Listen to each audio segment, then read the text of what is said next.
Juro por los pueblos del Perú, por un país sin corrupción y por una nueva Constitución.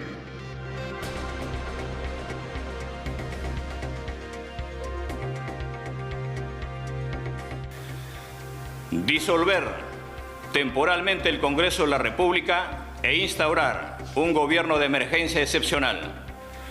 Convocar en el más breve plazo a elecciones para un nuevo Congreso con facultades constituyentes para elaborar una nueva Constitución en un plazo no mayor de 9 meses. Votos en contra, 6. Abstenciones, 10.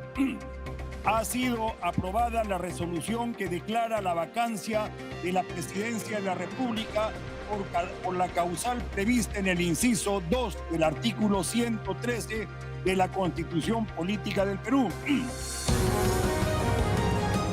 Esta fue la novela política del expresidente de la República, Pedro Castillo Terrones, quien duró 492 días como jefe del Estado peruano. Pedro Castillo Terrones juró como presidente de la República el 28 de julio del 2021, luego de ganar por segunda vuelta ante Keiko Fujimori. Si bien es cierto, la crisis política que se vive en nuestro país es de nunca acabar entre los tres poderes del Estado, donde en estos últimos tiempos se habló mucho del nuevo gobierno izquierdista de Pedro Castillo, quien fue elegido por la población para trabajar por el pueblo. No más pobres en un país rico. Palabra de maestro. Una frase linda que tiene una ideología que tipo podría ser buena, pero en la realidad no se puede aplicar, yo creo, en la verdad. O sea, sobre todo en un país como Perú. No más pobres en un país rico fue la frase con la que el exmandatario de la República llegó a gobernar nuestro país. Desde el primer día de gobierno del exmandatario de la República, Pedro Castillo Terrones, se empezaron a realizar constantes desbalances políticos, lo cual generaron tanta preocupación como incertidumbre en el día a día de toda la población peruana, desde conflictos y acusaciones que se le presentaron al exmandatario de la República, Pedro Castillo Terrones. El 5 de enero del 2021, la fiscal de la Nación, en aquel entonces Zoraida Ábalos, decide abrir una investigación contra el mandatario de la República por las reuniones clandestinas en su casa del distrito de Breña. Sin embargo, la norma indica que legalmente al presidente no se le puede acusar durante su mandato, pero sí puede ser investigado. Desde el día 0 me presenté a la fiscalía, a mí me notificaron el 30 de noviembre el caso Tarata y el primero estuve a las 8 de la mañana dispuesta a llevar a la fiscal a mi casa y hacerle de conocer lo que yo sabía. No tenía mucha información sobre el caso Tarata, pero sí de que había una organización en el MTC. Es entonces que a raíz de la investigación ya abierta, Karelyn López declaró como colaboradora eficaz ante la Fiscalía de la Nación la existencia de una mafia dentro del Ministerio de Transportes y Comunicaciones dirigida por Castillo, donde estaba incluido el Ministerio de Transportes y Comunicaciones y 5 legisladores de Acción Popular, causando mucho revuelo entre todos los peruanos. Karelyn López señala que hay una mafia, ella le dice, encabezada por el presidente Pedro Castillo, continuada con el ministro de Transportes Juan Silva, que se encarga de distribuir obras con fondos obviamente de todos los ciudadanos a empresas específicas direccionadas por la mano del presidente de la República, y cuenta que todas estas cosas, estos chanchullos, se deciden en la casa de Zarratea. Ya con varias investigaciones en contra del exmandatario de la República, Pedro Castillo Terrones, el 14 de marzo el Congreso de la República aprueba admitir la segunda moción de vacancia contra el ex jefe del gabinete. Hemos visto el acta del Consejo de Ministros, que no deja lugar a dudas de que hay una intención de someter, sino de cerrar al Congreso. En cuanto a las firmas, ustedes saben que son 67, hay un número de congresistas que no ha firmado, pero intenta o ha dicho que van a votar a favor de la moción de vacancia. Son medidas democráticas puestas por nuestra Constitución y herramientas que sirven para poder solucionar problemas de crisis como los actuales. En el actual es un problema donde el que gobierna no entiende que está haciéndolo mal, pésimo. Este presidente no ha hecho nada por el país, no ha hecho nada por mejorar, o sea, solamente promesas incumplidas. Y este país necesita buenos gobernantes, basta de corrupción, basta de mentiras, basta de engaños. Queremos cualquier gobernante que entre, que mejore nuestro país, que lo saque. Pero lamentablemente tampoco se pudo obtener los votos suficientes para poder vacar al presidente. Días después, la Comisión de Constitución del Congreso, con 11 votos a favor y 6 en contra, archivó el proyecto de ley de una asamblea constituyente solicitada por el gobierno de Pedro Castillo. Recomienda su archivamiento de plano por ser contrario a los principios y valores constitucionales establecidos por el Poder Constituyente. Ya con todas las investigaciones que poseía el mandatario durante casi un año de gobierno y las constantes manifestaciones que se venían presentando en contra del presidente, el 15 de julio de este año 2022, en el Pleno del Congreso peruano se aprueba el informe que recomienda acusar constitucionalmente al presidente Pedro Castillo por liderar una presunta organización criminal. Señor presidente, ¿ha votado a favor de la dispensa de tramitación del acta? 9 señores congresistas a favor, 3 en contra, ninguna abstención. Ha sido aprobada la dispensa. Conforme el resultado expuesto, la dispensa de la aprobación del acta ha sido aprobado por mayoría. Las investigaciones contra el jefe del gabinete se iban agrupando día a día, no solo contra él, sino también de sus ministros y el presidente del Consejo de Ministros.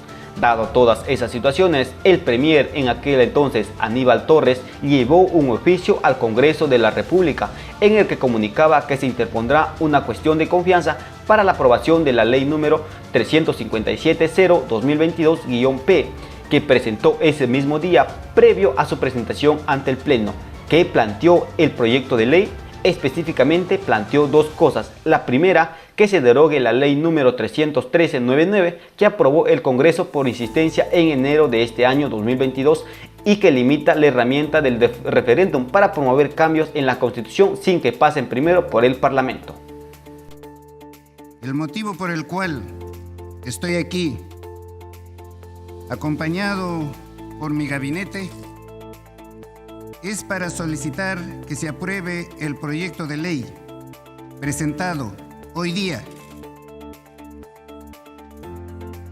Proyecto de ley que deroga la ley 31.399, ley que fortalece el proceso de aprobación de leyes de reforma constitucional regulado en los artículos 40 y 44 de la ley 26.300. Todo esto lo hacemos con absoluto respeto por la autonomía de poderes y de acuerdo con lo señalado en el artículo 51, 126 y 133 de la Constitución Política del Perú, reconociendo que la cuestión de confianza es el mecanismo de control político por excelencia, de última ratio, con el que cuenta el Ejecutivo cuando percibimos que nuestra política general de gobierno se ve perturbada en su materialización, como es en el presente caso. A continuación, expondré los fundamentos del proyecto de ley respecto del cual se hace cuestión de confianza. Con todo ello, el Congreso de la República rechazó el pedido de cuestión de confianza interpuesta por el premier Aníbal Torres. En su exposición, el presidente del Consejo de Ministros nos ha expresado que si su planteamiento no es atendido, el Ejecutivo entenderá que la cuestión de confianza ha sido rehusada. Ello es un claro intento de arrogarse la facultad exclusiva y excluyente del Congreso de aprobar o no la confianza y de interpretar el sentido de la decisión en contra de lo establecido. Por ello, la mesa directiva ha acordado por mayoría rechazar de plano la cuestión de confianza planteada por el señor presidente del Consejo de Ministros a nombre del Consejo, por tratarse de materias prohibidas para el planteamiento de una cuestión de confianza, tal como lo estableció el Tribunal Constitucional en el fundamento 185 de la sentencia recaída en el expediente número 006-2019-CC y la ley 31355. Es entonces que desde aquel día ya se tenía como objetivo por parte del Ejecutivo cerrar el Congreso de la República y llamar a una asamblea constituyente. Y fue así hasta este último 7 de diciembre que el mandatario de la República disolvió el Congreso de la República. Disolver temporalmente el Congreso de la República e instaurar un gobierno de emergencia excepcional. Convocar en el más breve plazo a elecciones para un nuevo Congreso con facultades constituyentes para elaborar una nueva Constitución en un plazo no mayor de 9 meses. Ya con el Congreso disuelto, los ministros comenzaron a renunciar y no solo ellos, sino distintas autoridades de nuestro país rechazaban el golpe de Estado. La moción de vacancia que se tenía previsto para las 3 de la tarde fue adelantada para la 1 de la tarde y por supuesto fue aprobada con 101 votos a favor, votos en contra 6 y 10 abstenciones. Bien. Votos en contra 6, abstenciones 10.